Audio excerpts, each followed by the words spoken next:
Hello, everybody, and thank you for tuning in to the Liberty Report. With me today is Daniel McAdams, our co-host. Daniel, good to see you. How are you this morning, Dr. Paul? Very well. Monday morning, ready and raring to go. Yes. But there was some news over the weekend. Nobody could find it out because it's a weekend, and everybody has to take time off. But New York Times was busy. They were broadcasting things that were about 40 years old, dealing with Kavanaugh. So that was news. But this is big news, and we did hear a little bit about it. I still don't think that we have the full information on this bombing. It is said, most likely, that the Houthis had something to do, and they certainly had a justification for doing something with oil facilities in Saudi Arabia. And if the reports are true, there was one half of their production was destroyed. And that's a lot. Yeah. Of course, the oil prices went up. They went up $6, and gold went up. But it's hard to tell. Markets could have been a lot worse, but I think there's maybe a hesitation to just find out, how much damage was done, how long is it going to take, who's going to replace the oil. And there's a glut of oil. And of course, I don't know why we should worry. We've been bragging about we're independent. That's right. So why are we so engaged in all this? But we are for other various reasons. But it does raise some questions. And the one question I always complained about that they never ask after 9/11, who did it and what was their motivation? Yeah. So I think people should be asking that. I don't think we have the answers. Who did it and what was their motivation? Now, the people who want the credit for it are the Houthis. And I think they want to neutralize the humility of being bombed for 4 years and 100,000 people. No, it's more than that. People killed. Yeah. And it just goes on. So they have been victimized. And who are their enemies? Well, I think Saudi Arabia is doing most of the work. I think the United States has a moral responsibility and physical responsibility for providing weapons and technology. And then also Israel is very much interested in this too. So there's been motivation there. So this, if all things were equal, this would look like, well, finally the Houthis figured out how they can do something to try to make a point and send a message to Saudi Arabia. And they are at a point now where they're not making great progress. They're spending a lot of money. The people in this country even know enough about this war to try to get us out of it. So I think things have changed, and this was a big event. But the big thing is who really was responsible? Did the Houthis do it all by themselves? I think that'd be hard, but possibly maybe they had to purchase a weapon. But the neocons only have one enemy to blame, and that's Iran. Blame Iran. And of course, they're saying that the missile, if it's a missile and not a drone, it could have been launched from Iraq. Well, I thought we owned Iraq. Yeah. Didn't we fight and have a lot of people killed? We killed a lot, and they killed a lot of our people. I would think that would be pretty amazing. We haven't secured freedom and liberty and cooperation yet, I guess, in Iraq. But then again, it does raise one question that I don't think anybody has the answer to because it'll take time to sort it out. But when events like this occur, it always, at least crosses my mind that could it be a false flag? And that's been known to happen so many times. Somebody does something and somebody else maybe even wants the credit for it for other reasons, and then it confuses things. But it is very serious. The big question is locked and ready, and Trump's verbosity, he says, I'm ready to go. Yeah. But what did he say? He says, I'm waiting for a message from Saudi Arabia to tell us what's going on. Well, I would say, Mr. President, that is not putting America first. That's putting somebody else first. If you can't make the decision, I'd like to find out how it's in America's interest for us to even be there. Yeah, and there are tons of questions. Who did it and why? You said earlier, that's the first question you'd have. Saudi Arabia. Mohammed bin Salman sees his future tied to victory in Yemen. It's been a disastrous war for him. He spent billions of dollars that they don't have. He's being beaten by a bunch of tribesmen. Here's one of the richest countries in the world. The Israelis, Netanyahu election on Tuesday. He sells fear. That's what he does. This would enable him to crank up the idea that Iran is everywhere and they're lurking. You got to keep me in power, keep these guys back. Iran, they have an incentive to set a message. They've already said when the U.S. reinstalled the sanctions, if we can't sell oil in the Persian Gulf, nobody else will be able to. So they have it. The Yemen, the Yemenis have all the motive in the world. They were attacked. They didn't attack Saudi Arabia. They were attacked back in 2015, and giving the Saudis a black eye would really be a game changer. But nobody really seems to know, except maybe one person in the whole world, who did it. And we have Mr. Pompeo's tweet. Thankfully, we have such a great paragon of diplomacy. Tehran is behind nearly 100 attacks on Saudi Arabia, while Rouhani and Zarif pretend to engage in diplomacy. Amid all the calls for de-escalation, Iran has now launched an unprecedented attack on the world's energy supply. There is no evidence the attacks came from Yemen. Well, that's interesting. He came out with that, and then Trump, as you pointed out, there's another quote. Trump, president, who should know, didn't seem so sure. Here's what he had to say on the matter. He tweeted out a little afterward, Saudi Arabia oil supply was attacked. There is reason to believe that we know the culprit, are locked and loaded depending on verification, but are waiting to hear from the kingdom as to who they believe was the cause of the attack and under what terms we would proceed. That wasn't a well thought out tweet, I don't think. No, and unfortunately, they're not going to get to the bottom of this very quickly. But something could happen to escalate this. The bombing could occur, and yet the accusations fly around. But it's interesting that people that didn't do it sometimes wants credit. Yeah. To show that they're strong. Yeah. But it's something that I think is unfortunately nobody's really heard about this. We talk about it all the time as a danger spot in the world, and yet most people don't know. And what's this thing about Pompeo? 100% sure, dozens and dozens and dozens of times, they know Iran is the champion of terrorism, and yet compared to what? Does anybody look at what Saudi Arabia has done? I think Saudi Arabia just might have had something to do with 9/11. At least the Saudi Arabians had a lot to do with it. So, but to say that this is all Iranian is a jump to a conclusion. That isn't to say that their system of government is the kind of system that I want, but there ought to be a little bit of balance. And when you compare on the surface the two countries and what has been done, the Houthis didn't attack Saudi Arabia, but Saudi Arabia attacked them, and it's been going on. And it's good that they're on the ropes. Maybe they'll leave. We had to leave Vietnam at one time, and say we just couldn't win, and that's what we should be doing, even though we just toy with the idea about Afghanistan. But the Saudis need to leave, but they wouldn't be there if they didn't have the moral and physical and monetary support from the United States and Israel. Yeah, exactly. And you mentioned 9/11. The U.S. just revealed the name of the Saudi official who was helping the 9/11 attackers. So there you go. You take it straight to the government.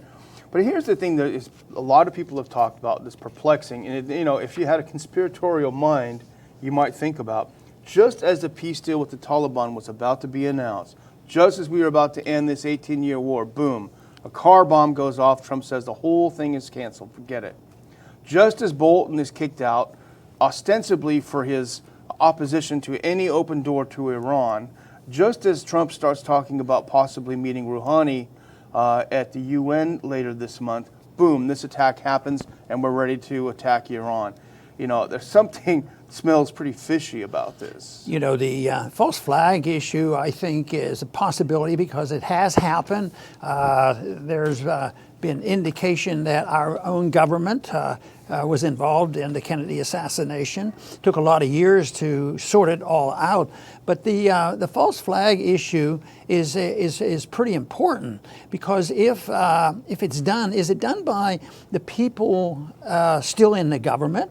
maybe a participation, but so often, especially in the Kennedy deal, it happened by people who felt that they were mistreated and their policies weren't being carried out, and they were out of government, but they had a lot of friends in government. Yeah. And I'm thinking more specifically about Allen Dulles, and he Oh, yeah. he was fired by Kennedy, So, but he still had a lot of influence. Now you say, well, Bolton couldn't possibly be involved. Let's hope he wasn't. I mean, it's such a can of worms if it happened. But he fits the mold of somebody that sort of lost a political battle. But I don't think he, on long term, loses political battles. He comes back fighting mad. And even though he couldn't get an appointed position and be confirmed by the Senate, he did get involved in a government that claimed that they weren't for regime change, and yet he was very much involved. So I think Bolton is still very active in politics, but to what degree, I have no idea. And the Houthis, as you point out, they claim responsibility right away. We did the attack. We're getting Saudi Arabia back. They also claim that they get intelligence and cooperation from within Saudi Arabia. This is something a lot of people don't realize, that 20% of the Saudi population is Shia. They've been oppressed. They're sequestered in one part of the country. They're treated very badly. They periodically have uprisings which are crushed by the leadership, by the Sunni leaders. And so there would be some incentive. The other possibility is that they did purchase some missiles from Iran. And you say, well, there we go, let's go. And this is the only thing the Saudis are claiming right now. Trump opened the door, let us know who did it and what we should do. The only thing the Saudis are saying right now is that it was an Iranian missile. Well, if Iran bought a missile, if Yemen bought a missile from Iran, said, hey, we've been attacked, we're the ones defending ourselves, we need to buy some missiles. I don't see how morally, not that we are celebrating blowing this thing up at all in any stretch of the imagination, but they certainly would be justified if they're the ones that were the victims of the war. We've complained a lot, and I think justifiably, that our foreign policy is not easily defined because it's back and forth, up and down, switch from here to something else. But there are times when the administration has been very consistent in the campaigning as well as in the years since then, and that has to do with the attitude toward Saudi Arabia and toward Iran. It's very, very consistent. So even though we could put the facts out here and say you have every reason in the world to be more concerned about a country like Saudi Arabia than Iran, it's irrelevant because they're not going to listen to it. But I think under these circumstances where you have two factions 7,000 miles away, and now that we're totally independent of the world for oil, why do we have to be over there? What would happen to the world? I don't even think Russia would immediately be the occupier. I just don't think that's going to happen. They would probably be friends with them, and that would bug everybody even worse because you can't trust Russia either.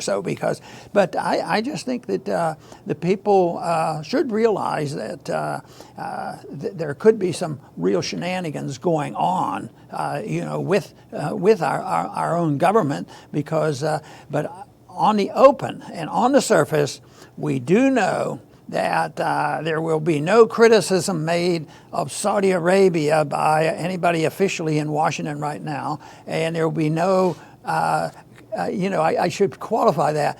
I would say don't expect a whole lot of change with Iran, but it seemed like there was an inch or two given. And you were suggesting maybe that was the reason something had to happen because maybe they thought that Trump would, sort of lean in toward a more balanced approach. But my idea of a balanced approach is asking the American people what is in their best interest. How do you protect liberty? How do you protect our economy? How do you protect our security?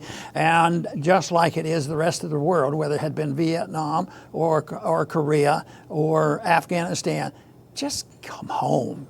The world isn't going to end because we're not defending the world. I think the world would be safer.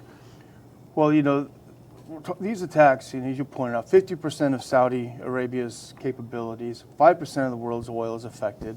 Oil shot up, $11 a barrel, I think, right away. The thing about these attacks is they're a game changer because it shows whoever did it, we don't know for sure, whoever did it can significantly affect the world's oil supply. That's very important, I think. And, I would say the success of the attacks is the very reason why Trump shouldn't rush to do anything. Because if they were missiles rather than drones, how is it that the Saudis' radar, they spend billions of dollars, how did their radars not pick this up? How did the U.S. monitoring of the region not pick this up? How is it possible? We can see every text that you send, but we can't see these missiles flying into Saudi Arabia. And it shows incredible, this is the main thing though, this is why Trump should not jump. Right. It shows the incredible vulnerability of Saudi and U.S. facilities in the region. If they could sneak under the radar, literally, and do this. And we've got lots of facilities in the region. Iran has already said, if you hit us, every base you have, all the 800 bases you have around us are vulnerable. So this is a time to pause for a while. Tell Pompeo to go take a nap, and let's see this thing through. Now, I think what you're suggesting is, under the conditions we have today, probably a little bit more reasonable than what I suggest, because I just want to, make the point. Just get out, this sort of thing. But that's not going to happen. We know that. And I think just holding back and don't go bombing somebody. Remember how they've done that over the years. Clinton did that. A facility here, and he had no proof of anything. It was just for distraction purposes. Yeah, he had problems at home. So I think that just trying to put pressure or suggestion, that's about the best we can do, making a suggestion to the administration, sit back and think about it. And also it would be helpful if he's not going to do anything, not keep threatening that you're going to do something, because that might elicit, somebody else doing something. But it's a situation that certainly changed things in the Middle East, but it shouldn't really surprise us that events like this could and would happen. And this is not the last one, and this won't be resolved unless we have a different position. Our government have a different position on foreign policy overall. I think the main message here is you can't keep attacking with impunity. Something is eventually going to happen, and this may be that something. Well, President Putin is meeting with Rouhani today, and that may be an important point. That may be an important meeting to figure out how this is going to go. Whatever the case, as always, wait before rushing to judgment. Let's hope that the president does the same. Let's hope that cooler heads prevail. At least we try to get down to the bottom of this. Dr. Ball? Very good. And I do want to thank all our viewers today for tuning in today, because this is an issue that is sort of news breaking over the weekend. It hasn't finished yet. There's a lot of things to be sorted out to find out exactly what to do. But our suggestion now is just don't make it worse by doing more. Don't respond by saying we have to drop bombs to show that we're tough. And that would be bad. That's probably exactly what would have happened if Bolton had his way. But he's not there. We shouldn't have to listen to the neocons ranting about how you have to retaliate immediately. So yes, there is an option. The ultimate option, of course, is a non-interventionist foreign policy. But in the meantime, the least intervention, the better. The better for us and the better for the world. I want to thank everybody for tuning in today to the Liberty Report. Please come back soon.